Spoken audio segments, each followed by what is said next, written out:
আমাদের যে রাষ্ট্র পরিগঠনের সময়ে যে সংবিধান রচনা করা হয়েছিল, যারা যারা যুদ্ধে অংশগ্রহণ করেছিল তাদের সবার মত কি নেওয়া হয়েছিল?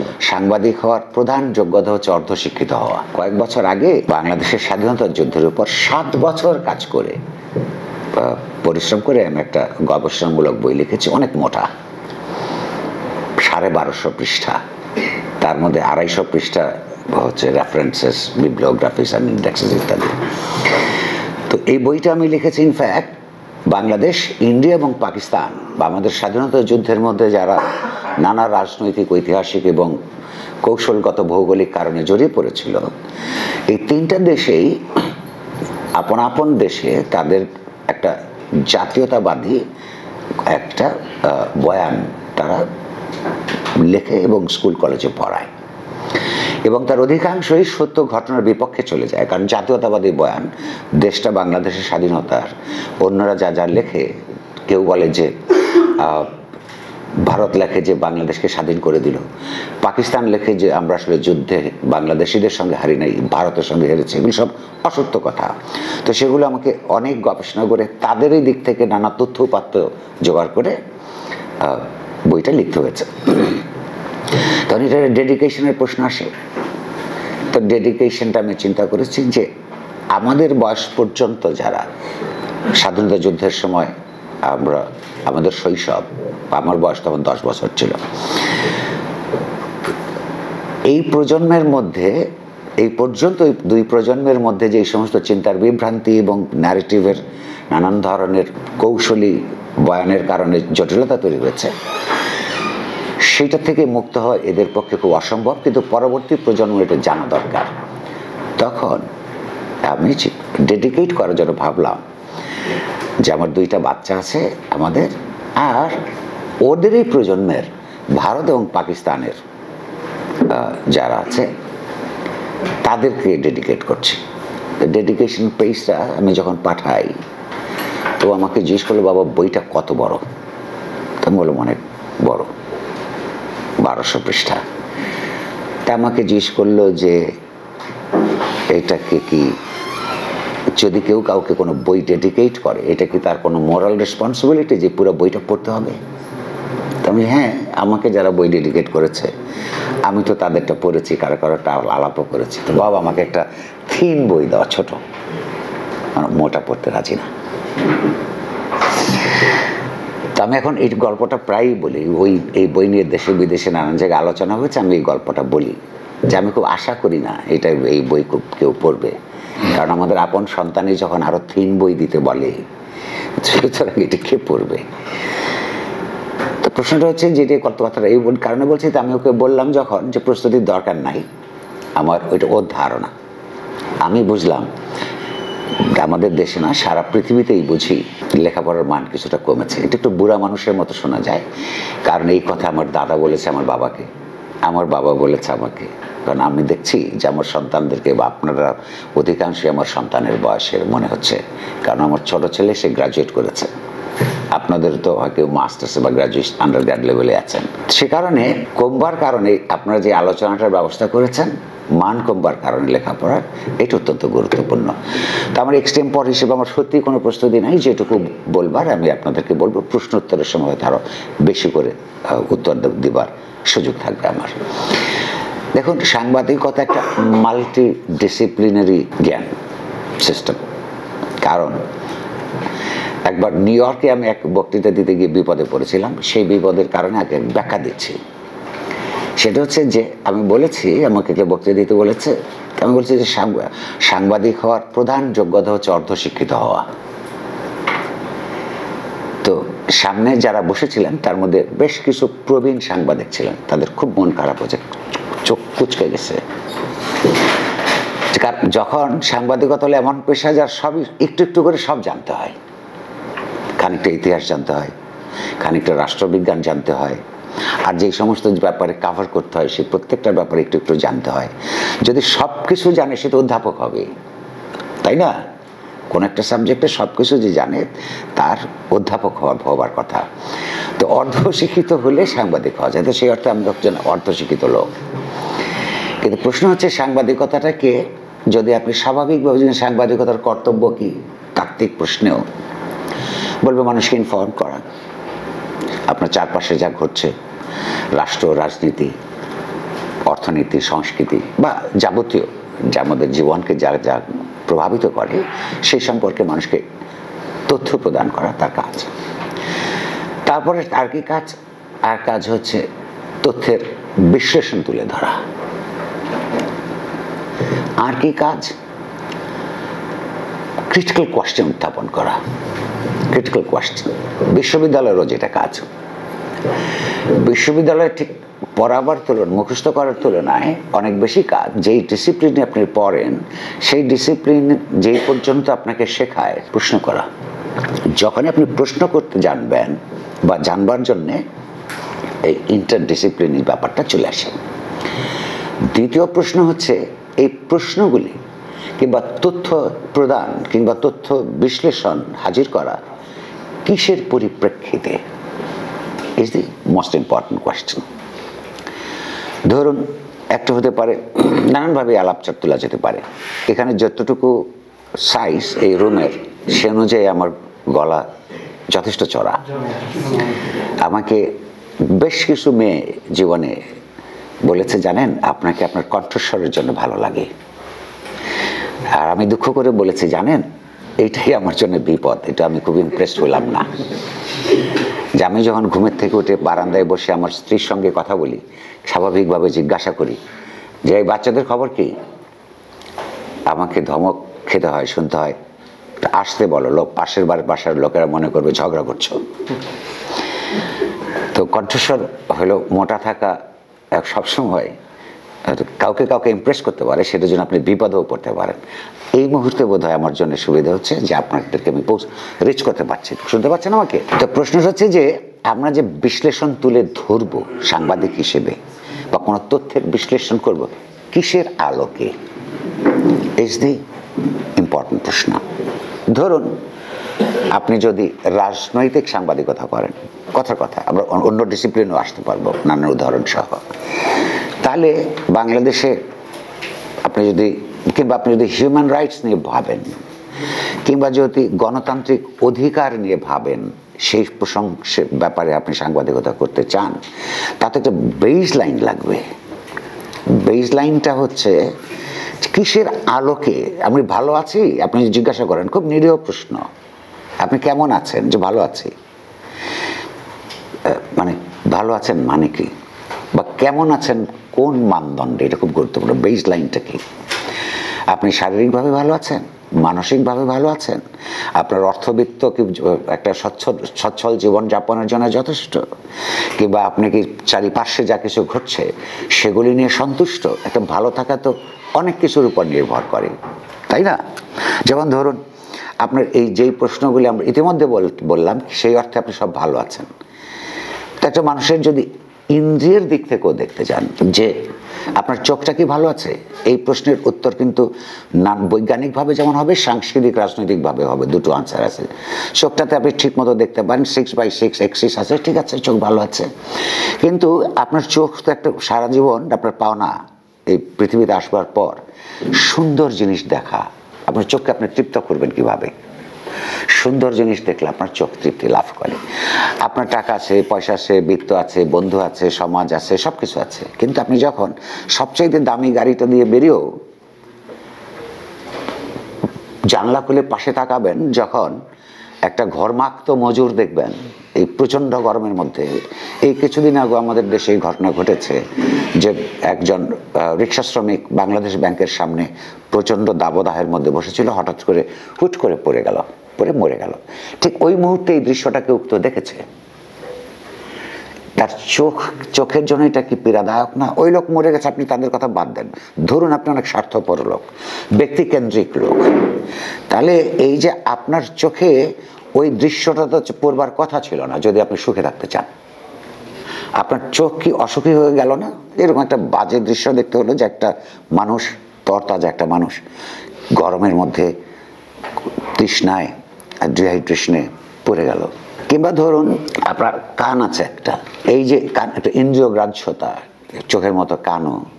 আপনি লক্ষ্য করলেন যে আপনি যাচ্ছেন, খুব ভালো ছিলেন, ব্যক্তিগতভাবে সুখে আছেন, কিন্তু দুটা তরুণ খিস্তি খেউর করছে, যা তা ভাষায় গালাগাল দিচ্ছে, তার সাংস্কৃতিক মান এত নিচে, তারপরে কানটা পীড়িত বোধ করে না এটা শুনতে, তাহলে আসলে আপনি ভালো নাই।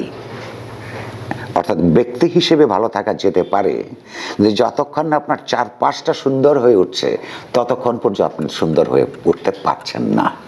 অর্থাৎ এই যে ভালো আছি প্রশ্নটা, এটা খুব নিরীহ মনে হলেও এইটার যদি আপনি গভীরে যেতে থাকেন, আপনি দেখবেন আসলে আপনি ভালো নাই। এই কারণে বলে যে যারা বোঝে কম তারা সুখী থাকে।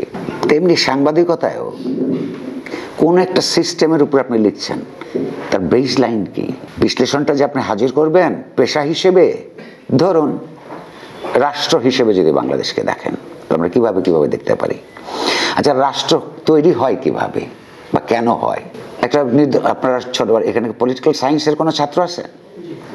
আপনি আছেন। দর্শনের কোনো ছাত্র আছেন? ফিলসফির নাই। ধরুন একটা নির্দিষ্ট জাতিগোষ্ঠীর মধ্যে তার যখন একটা আমিত্বের ধারণা তৈরি হয় রাজনৈতিক বা দার্শনিকভাবে, আমার তার একটা, এটা আইডেন্টিটি পলিটিক্স বলে, যে আমার একটা সাংস্কৃতিক বা রাজনৈতিক আলাদা আইডেন্টিটি আছে, শুধু তাদের জন্য আমাদের একটা রাষ্ট্র দরকার। আইডেন্টিটি পলিটিক্সের মেলা ঝামেলা আছে, দরকার যেমন আছে ঝামেলাও আছে, সেটা একটা আরেকটা বিতর্ক। কিন্তু ধরুন আমাদের দেশেও আপনার একটা আইডেন্টিটি পলিটিক্সের ভিত্তিতেই আপনার বাংলাদেশ রাষ্ট্রকে গড়ে তোলবার জন্য লড়াই করেছে আমাদের পূর্বসূরীরা। তো রাষ্ট্রটা তাহলে আসলে জিনিসটা রাষ্ট্র তৈরি করে কি করে? স্টেট ফরমেশন, এটা খুব গুরুত্বপূর্ণ রাজনৈতিক দার্শনিক প্রশ্ন। এই যে ধরুন আপনি একটা সমিতি করেন, এই যে সাংবাদিক সমিতি, একটা কনস্টিটিউশন আছে না? আচ্ছা, একটা সমিতি কেন তৈরি হয় এবং সেই সমিতি আবার কেন ভেঙে পড়ে?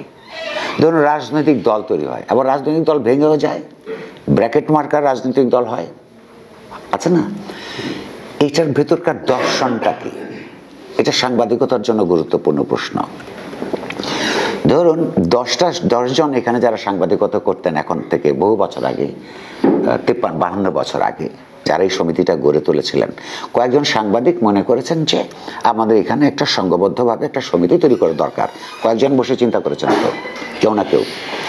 কেন দরকার? সাংবাদিক হিসেবে আমাদের মধ্যেকার যে সংঘবদ্ধ শক্তি, সেইটাকে বিকশিত করা এবং আমাদের যে পেশাগত যে প্রয়োজন এবং প্রয়োজনীয়তা, এই দুই আমরা একসাথে থাকতে পারলে সেটা বিশ্ববিদ্যালয়ের কর্তৃপক্ষের সঙ্গে নানান আলোচনা দর কষাকষির মাধ্যমে একটা সমঝোতায় পৌঁছে আমাদের অস্তিত্বটা এখানে টিকিয়ে রাখতে পারি। এই তো ঘটনা সমিতি। আচ্ছা, তাহলে সেই সমিতি করতে হলে কি করতে হবে? এই সমিতির মধ্যে, যার সমিতি তখন হয় নাই, হবে, আলোচনা হচ্ছে, তো সেইখানে যে 10টা পত্রিকার 10 জন রিপোর্টার আছেন, এই 10 জনের মত 10 রকম হতে পারে। 10 রকমের মত দিয়ে সংবিধান হয় না। এই 10 জনের মধ্যে যেটা কমন থাকে চিন্তার এবং আকাঙ্ক্ষার, সেইটা একত্রিত করে একটা সংবিধান তৈরি হয়, রাইট? যারা যারা এইটাকে গড়ে তুলবার ক্ষেত্রে কাজ করেছে, তারা সেই সময়ে যে তাদের পেশাগত এবং ব্যক্তিগত যে আকাঙ্ক্ষা ছিল, সেই আকাঙ্ক্ষার যে কমন রূপ, এই কমন রূপ যেগুলি আছে, সেগুলি দিয়ে একটা সংবিধানকে সংঘবদ্ধ হবার জন্য সংবিধানকে প্রস্তুত করা হয়, রাইট? প্রস্তুত যখন হলো একটা সংবিধান, তখন যে আমরা বললাম বা তারা যে বললেন যে এটা মানব, মানে কি? অর্থাৎ ওইখানে এমন এমন শর্তের কথা লেখা আছে সমিতির সংবিধানের মধ্যে, যেগুলো সবগুলি আমার পছন্দ না। প্রত্যেকেরই পুরো নিজের তার সবারটা পছন্দ হয় নাই, আলাদা আলাদাভাবে, একজনের কথা না, 10 জনের কথা। কিন্তু 10 জনের মধ্য থেকে যে কমন চিন্তাটা এক্সট্র্যাক্ট করে আনা হলো, সেই এক্সট্র্যাক্টেড যে আপনার নিয়মকানুন, তাকে আমরা প্রত্যেকে সেই কমন উইল রূপী যে সংবিধান, তার কাছে নিজেকে সাবমিট করলাম, রাইট? আমি কি বোঝাতে পেরেছি? তাহলে একটা কমন উইল, 10 জন মানুষের কমন উইল এক জায়গায় লিখে আমরা যখন বলি এই সংবিধান আমরা মেনে চলবো, তার মানে আমার পুরা ইচ্ছা না, আপনার পুরা ইচ্ছা না, আপনার পুরা ইচ্ছা না, সকলের যে কমন যে জায়গাটা আছে সেই আকাঙ্ক্ষার যে লিখিত অভিব্যক্তি রূপে রচিত সংবিধান, তার কাছে আমরা নিজেকে নিজের ইচ্ছা সাবমিট করলাম। সমিতি ভেঙে যায় কখন? যখন ওই সংবিধানে যে প্রতিশ্রুতি দিয়েছি আমরা, সেই প্রতিশ্রুতির বাইরে যখন সভাপতি কিংবা সম্পাদক কিংবা ধরুন একজন মেম্বার যখন মানে না, তাকে এক্সপেল করে না, কিংবা সভাপতি বা সমিতি মানে না একজন, আমরা কি তখন দেখি না যে সংগঠন ভেঙে যায়? এইটাই আপনি আরেকটু উঁচুতে নিয়ে যান, সম্প্রসারিত করেন রাষ্ট্রের পর্যায়ে। ধরুন বাংলাদেশের মানুষ তৎকালীন পশ্চিম পাকিস্তানি শাসক গোষ্ঠীর বিরুদ্ধে সংগ্রাম করেছে। কেন? একটা ঔপনিবেশিক শাসন আমাদের উপর চাপিয়ে দেওয়া হয়েছিল। সেইটার জন্যে আমরা কি কি ক্ষতিগ্রস্ত হয়েছে? আমাদের গণতান্ত্রিক অধিকার ছিল না, আমাদের উপর অর্থনৈতিক বৈষম্য চাপিয়ে দেওয়া হয়েছিল, নির্বাচন ব্যবস্থা সাসপেন্ডেড করে রাখা হয়েছিল, আমাদের সাংস্কৃতিক বিকাশের ক্ষেত্রে প্রতিবন্ধকতা তৈরি করে রাখা হয়েছিল। সে কারণে এই দেশের মানুষ মিলে সংগ্রাম করেছে। প্রথমে সংগ্রামের মধ্য দিয়ে একটা সাধারণ নির্বাচন 1970 সালে আদায় করে এনেছে। এই নির্বাচনটা আদায় করে আনতে হয়েছিল, কারণ 47 সালের পরে 70 সাল পর্যন্ত এই সময়ের মধ্যে সারা পাকিস্তানে ওইটাই ছিল প্রথম সাধারণ নির্বাচন। তো সেই সাধারণ নির্বাচন আনবার জন্য এদেশের বহু তরুণদের, নানা শ্রেণীর তরুণদের প্রাণ দিতে হয়েছে। বহু ধরনের রাজনৈতিক দলের, বহু শ্রেণীর প্রতিনিধিত্বকারী সংগঠনের আপনার জেল কাটতে হয়েছে। এরকম একটা সময়ের পরে যখন এই নির্বাচনটা এলো, বাংলাদেশের ভিত্তিক যে সংগঠন সেটা যখন জিতল আওয়ামী লীগ, সেটার রায় মেনে নিতে পশ্চিমারা রাজি না। সেটা যাতে আমরা অ্যাসার্ট না করি তার জন্যে পাকিস্তানিরা হামলা করলো সশস্ত্র। অটোমেটিক্যালি এখানে একটা স্বাধীনতার যুদ্ধ শুরু হয়ে গেল। সেই যুদ্ধে তার কারা কারা অংশগ্রহণ করেছিল? এই কিছু রাজাকার আলবদর আর তৎকালীন এক্সট্রিমিস্ট বামপন্থীদের একটা ফ্যাকশন, এটা ছাড়া এদেশের সবাই মুক্তিযুদ্ধ করেছে। ব্যক্তিগতভাবে, বন্ধুদের সঙ্গে মিলে, দলগতভাবে, পেশাগতভাবে সবাই যুদ্ধ করেছে। প্রধান রাজনৈতিক দল ছিল আওয়ামী লীগ, নেতৃত্ব দানকারী দল। এ ব্যাপারে মানে এটার ঐতিহাসিক সত্য। কিন্তু সবাই এদেশের সমস্ত নাগরিকরা যুদ্ধ করেছে। 3-4 রকম একটা যুদ্ধের মধ্যে ভেতরে যুদ্ধ থাকে, 3-4 রকমের যুদ্ধ থাকে। বিশেষত যখন একটা গেরিলা যুদ্ধ হয়, তখন একটা দেশের গেরিলারা বাঁচতেই পারে না যদি না দেশবাসী তাকে আশ্রয় দেয়। এরকম হাজার হাজার মুক্তিযোদ্ধাদের, হাজার হাজার পরিবার আশ্রয় দিতে গিয়ে তাদের মধ্যে শত শত পরিবার আবার নিপীড়নের শিকার হয়েছে। কেউ মেডিসিন দিয়েছে, কেউ খাবার দিয়েছে, কেউ আশ্রয় দিয়েছে। আচ্ছা, তারপরও এই পাকিস্তানি আক্রমণের মুখে ইন্টারনাল ডিসপ্লেসমেন্ট হয়েছে কয়েক কোটি, এক্সটার্নাল ডিসপ্লেসমেন্ট হয়েছে প্রায় 1 কোটি। এবং যারা মুক্তিযুদ্ধ পরিচালনা করেছেন তখন রাজনৈতিকভাবে আওয়ামী লীগ, তাদের অনেকের লেখা আছে, বিশেষত যারা রিক্রুটমেন্ট করিতেছিলেন মুক্তিযোদ্ধাদের, তাদের দেওয়া বর্ণনা অনুযায়ী, এগুলি সব ডকুমেন্টেড ফ্যাক্টস, যে রণাঙ্গনে সশস্ত্র মুক্তিযুদ্ধ যারা করেছেন তাদের যে ক্লাস বেস, শতকরা 75 থেকে 80 জন গরিব কৃষক। তারপরে হচ্ছে শহুরে মধ্যবিত্ত একটা শ্রেণী, যেগুলি বিভিন্ন পর্যায়ে কমান্ডারের ভূমিকায় ছিল, শিক্ষিত। আর হচ্ছে শ্রমিক।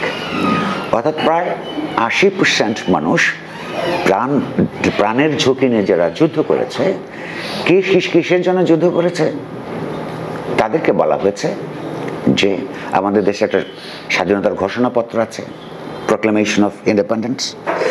সেখানে বলা আছে, আহ্বান ছিল সমস্ত দেশবাসীর কাছে যে আপনারা স্বাধীনতার যুদ্ধে যোগ দিন।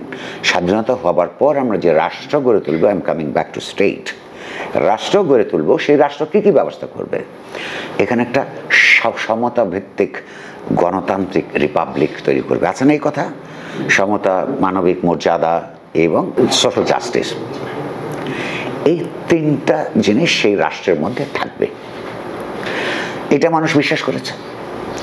দেশপ্রেম থেকে এবং এই রাজনৈতিক কমিটমেন্টের আলোকে যুদ্ধ করে লক্ষ লক্ষ মানুষের প্রাণের বিনিময়ে দেশ স্বাধীন হলো। তাহলে দেশ স্বাধীন হওয়ার পরে এবার একটা, আপনারা যেমন সমিতির কথা আলাপ করছিলাম, এবার একটা বৃহত্তর সমিতি গড়ে তোলার কথা। যেই সমিতিতে, তাহলে সমিতির সদস্য কারা? যারা দেশের জন্য সংগ্রাম করেছে, সংগ্রামকে সমর্থন করেছে। আচ্ছা, তাহলে আরো একটা তো কথা তো আছেই, যারা বেশি আত্মত্যাগ করেছে তাদের তো লাভের হিস্সাও বেশি থাকার কথা। আচ্ছা, ছোট দল বড় দল, একটা তো প্রধান দল ছিল আওয়ামী লীগের নেতৃত্বের স্বাধীনতার যুদ্ধ হয়েছে, এটা তো অস্বীকার করার কিছু নাই। অন্যান্য ছোট দলরাও করেছে, রাজনৈতিক দল ছাড়াও এরকম ক্লাব, এরকম তরুণ সংঘ, হাজার হাজার পেশা এবং প্রকৃতির সংগঠন অংশগ্রহণ করেছে। তাহলে এই যে ক্লাবের সংবিধানটা হবার কথা আমরা বললাম যে কিভাবে হয়, তাহলে রাষ্ট্র বৃহত্তর পরিসরে একটা জনগোষ্ঠীর মধ্যে একটা নির্দিষ্ট ভৌগোলিক পরিসরে একটা সমিতির মতন, সেই সমিতির একটা সংবিধান লাগে। তো সেই সমিতির সংবিধান রচনা করবার ক্ষেত্রে যারা যারা অংশগ্রহণ করেছে সকলের একটা মত লাগে। বেশিরভাগের যা মত, সেই মত হয়তো প্রাধান্য বিস্তার করে, কিন্তু আমরা রাষ্ট্রবিজ্ঞান এবং দর্শনের দিক থেকে যে আলাপটা এর আগের পর্বে আমরা করেছি, সেটা হয়তো হয় কমন উইল। কমন উইলের কাছে সমস্ত ব্যক্তিগত উইলগুলি সাবমিট করে। তা আপনি রাজনৈতিক সাংবাদিকতা যখন করবেন, তখন তাহলে আপনার যেই পরিসরের মধ্যে আপনি সাংবাদিকতা করেন, আপনার প্রথম ক্রিটিক্যাল কোয়েশ্চেন তৈরি হবে, আচ্ছা আমাদের যে রাষ্ট্র পরিগঠনের সময়ে যে সংবিধান রচনা করা হয়েছিল, যারা যারা যুদ্ধে অংশগ্রহণ করেছিল তাদের সবার মত কি নেওয়া হয়েছিল? নো। ফার্স্ট ক্রিটিক্যাল কোয়েশ্চেন রাজনৈতিক সাংবাদিকতার। আচ্ছা, তাহলে কিভাবে করা হয়েছিল? একটা দলের যারা নেতৃত্ব দিয়েছেন তাদের পাকিস্তানি জমানায় নির্বাচিত প্রতিনিধিরা এটা করেছিলেন। ফাইন, সেটা নিয়ে তখন এই বিতর্ক ছিল। সে বিতর্কের ইতিহাসটা জানতে হবে আপনার, কারণ দাম করে আরেকজন এলে আপনার গলা টিপে ধরবে। এইরকম দাবি তখন উত্থাপিত হয়েছিল কিনা? হয়েছিল। সেটা হলে আজকে কি ভালো হতো না মন্দ হতো 50-52 বছর পরে তো আমরা পেছনের দিকে তাকাতে পারি। আচ্ছা, তাহলে এই ক্রিটিক্যাল কোয়েশ্চেনটা মাথায় না নিয়ে আপনি যদি রাজনৈতিক সাংবাদিকতার কথা বলেন, কিভাবে করবেন? কারণ তাহলে এখন আমাদের সামনে যে সমস্ত সমস্যাগুলো আছে, আবার আমরা আরেকটা সাইডে যাই। এটা হচ্ছে আন্তর্জাতিকভাবেই উপনিবেশিকতা তত্ত্বের একটা সমস্যা আকারে একাডেমিগুলিতে পড়ানো হয়। কেমন? পাকিস্তান এবং ভারত তৈরি হয়েছিল তো ব্রিটিশ উপনিবেশের বিরুদ্ধে লড়াই করে, উপনিবেশিকতার বিরুদ্ধে। তাহলে এই লড়াই করে যখন উপনিবেশিকতা মুক্ত হলো, ভারতবর্ষ দুটো রাষ্ট্র হলো, তো তাদের তার উপনিবেশিক আচরণ করার কথা ছিল না, কারণ সে তো উপনিবেশের শিকার। সেই শিকার হিসেবে নানান অভিজ্ঞতার মধ্য দিয়ে গেছে। কিন্তু আমরা কি দেখলাম? পশ্চিম পাকিস্তানিরা বাংলাদেশকে একটা, তৎকালীন পূর্ব পাকিস্তানকে একটা কলোনির মতন করে তৈরি করলো। আমরা পুরাটাই ছিলাম কলোনির শিকার। এখন একাংশ আবার আরেক অংশকে কলোনি তৈরি করছে, আমাদের সঙ্গে সমান ব্যবহার করছে না। এই আমরা নাকি মুসলমান হিসেবেও যথেষ্ট শুদ্ধ ছিলাম না, এসব কথা বলতো তখন। ভারতকেও আমরা দেখলাম যে উত্তরপ্রদেশ কেন্দ্রিক যে শাসক শ্রেণী, তারা তাদেরই অন্যান্য জনগোষ্ঠীগুলিকে এখনো পর্যন্ত এই যে আসাম, মণিপুর, এই সমস্ত এই যে এই অঞ্চলটা আবার তার উপনিবেশিক, দিল্লির উপনিবেশিক শাসনের বিরুদ্ধে লড়াই করছে, কিংবা কাশ্মীর। আমরা আবার এখানে দেখলাম, আমরা যেই জাতীয়তাবাদী একটা আইডেন্টিটি পলিটিক্সের ভিত্তিতে দেশ স্বাধীন করলাম, আমরা আবার চিটাগং হিল ট্রেক্সের চাকমা এবং অপরাপর অবাঙ্গালী জনগোষ্ঠীর উপর একই রকম আচরণ করছি। তাহলে কি দাঁড়াচ্ছে? অর্থাৎ উপনিবেশিকতার তত্ত্বের একটা যে এই সময়কার যে জিজ্ঞাসা, ক্রিটিক্যাল কোয়েশ্চেন্স, যে তাহলে কি উপনিবেশিকতার মধ্যে থাকতে থাকতে পরে যারা উপনিবেশিকের শাসক শ্রেণী হিসেবে বিকশিত হয়, তারাও কি সেই উপনিবেশিক চিন্তা ইন্টারনালাইজ করে ফেলে? অর্থাৎ নিজেই যখন মুক্ত হয়ে সে যখন শাসক হয়ে ওঠে, সে কি আবার তার চেয়ে ছোট বা দুর্বল কোনো জনগোষ্ঠীকে এটা কি করে ফেলে, তা আমাদের চোখের সামনে এটা করে ফেলছি। আচ্ছা, সংগ্রামের তো একটা নৈতিকতা থাকবে। তাহলে আমি যে বাঙালিদের যে রাষ্ট্র করেছে আমার পূর্বপুরুষরা, একটা পরিষ্কারভাবে উপনিবেশিকতার বিরুদ্ধে একটা জাতীয়তাবাদী সংগ্রাম, তার জনসমর্থনের ভিত্তিতে সাফল্য এসছে। তাহলে আমি যখন বাঙালি হিসেবে আবার অবাঙালি অপরাপর এথনিসিটির উপর আমার শাসন তাদের কনসেন্ট ছাড়া চাপিয়ে দেই, তাহলে কি আমরা একে অপরাধ করছি না? আপনাকে যদি চিটাগং হিল ট্রেক্সে কিংবা ময়মনসিংহের গারো কমিউনিটির মধ্যে, ওইখানে চাকমা কিংবা অন্যান্য কমিউনিটির মধ্যে যদি রিপোর্ট পাঠাতে বলা হয়, এই প্রশ্নটা মাথায় না থাকলে কি একটা সত্যনিষ্ঠ রিপোর্ট হবে?